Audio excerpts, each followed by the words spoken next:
Assalamualaikum warahmatullahi wabarakatuh. Selamat berjumpa lagi di channel Rosyan Aris Class, sebuah channel yang didedikasikan bagi kalian yang mau belajar coding tanpa ribet.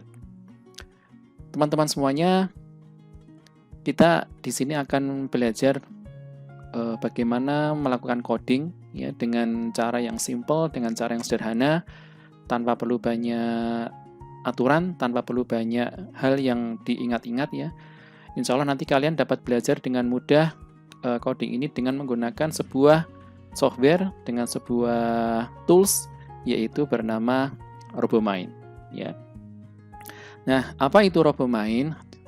RoboMind adalah sebuah software, sebuah tools ya, yang termasuk salah satu dari yang namanya PAT, ya, PAT, atau singkatan dari Programming Assistance Tool, yaitu sebuah perangkat atau software yang digunakan untuk membantu kalian yang ingin belajar pemrograman.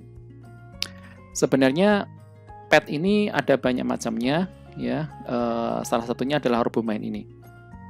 Nah, pertanyaan berikutnya adalah mengapa kok RoboMind? Ya, mengapa di sana ada banyak software-software untuk keperluan PAT tadi? Mengapa di sini kita menggunakan RoboMind? Karena pada tahun 2016 saya pernah melakukan penelitian bersama peneliti lainnya.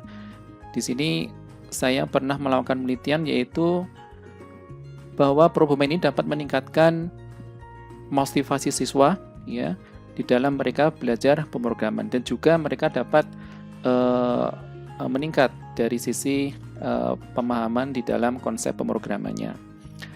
Kemudian penelitian berikutnya pernah dilakukan oleh mahasiswa saya ya di tugas akhirnya, di mana dengan penggunaan RoboMind ini dapat diterapkan di dalam model pembelajaran berbasis masalah atau problem based learning, dan hasilnya adalah bahwa dengan penggunaan RoboMind ini dapat meningkatkan pemahaman siswa ya terhadap konsep di dalam pemrograman seperti itu.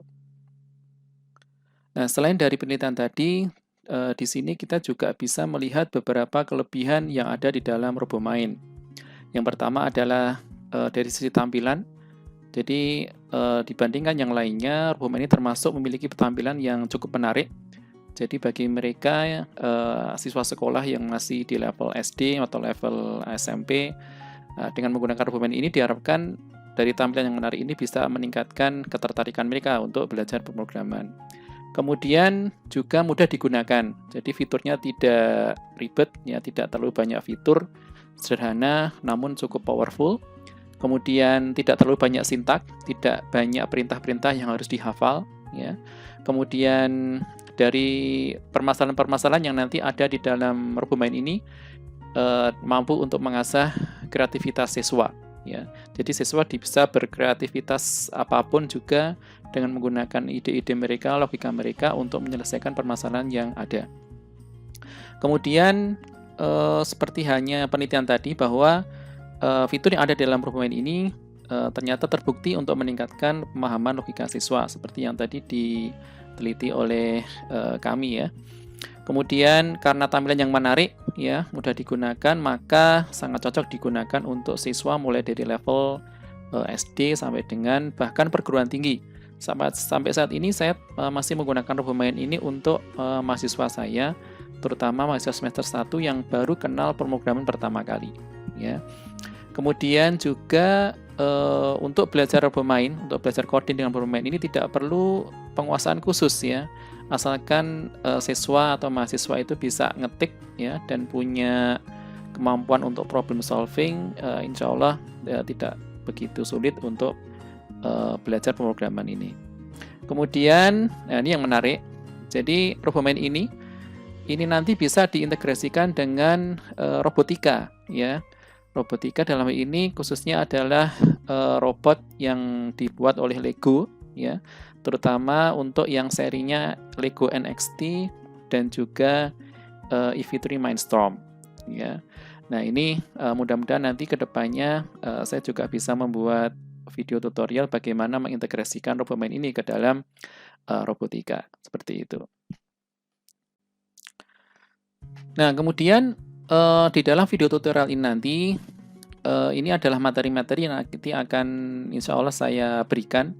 Jadi mulai dari perintah dasar dalam RoboMain ya, kita berkenalan dulu dengan RoboMain ini seperti apa, interface-nya seperti apa, tampilannya, fitur-fiturnya, tombol-tombolnya dan sebagainya, cara menuliskan kode programnya, kemudian cara menjalankan programnya, kemudian cara menyimpan filenya dan sebagainya, bahkan nanti mungkin sampai dengan cara membuat map-nya juga. Nanti kita akan belajar di pertemuan perdana nanti, seri yang pertama videonya. Kemudian nanti dilanjutkan ini mulai dari materi kedua sampai dengan terakhir ini nanti sudah masuk ke teknik di dalam coding yang nanti akan bisa diterapkan di semua bahasa pemrograman. Ya, jadi inti dari pemrograman itu sebenarnya cuma ada poin-poin ini saja.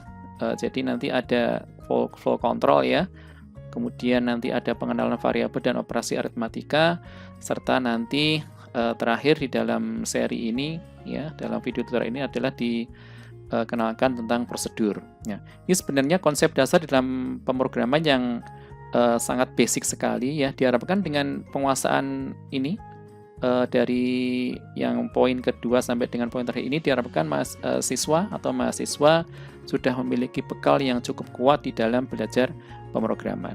Artinya begitu mereka menguasai ini, ya insya Allah mereka ketika berhadapan dengan pemrograman bahasa lain ya, bahasa C, bahasa PHP dan sebagainya, ya itu tidak akan mengalami kesulitan yang cukup berarti. Ya, nah ini materi nanti kita akan berikan di dalam video series tutorial belajar coding dengan RoboMain. Ya, sekian pertemuan introduction ini. Ya, insya Allah nanti kita lanjutkan di materi yang pertama. Sekian, assalamualaikum warahmatullahi wabarakatuh.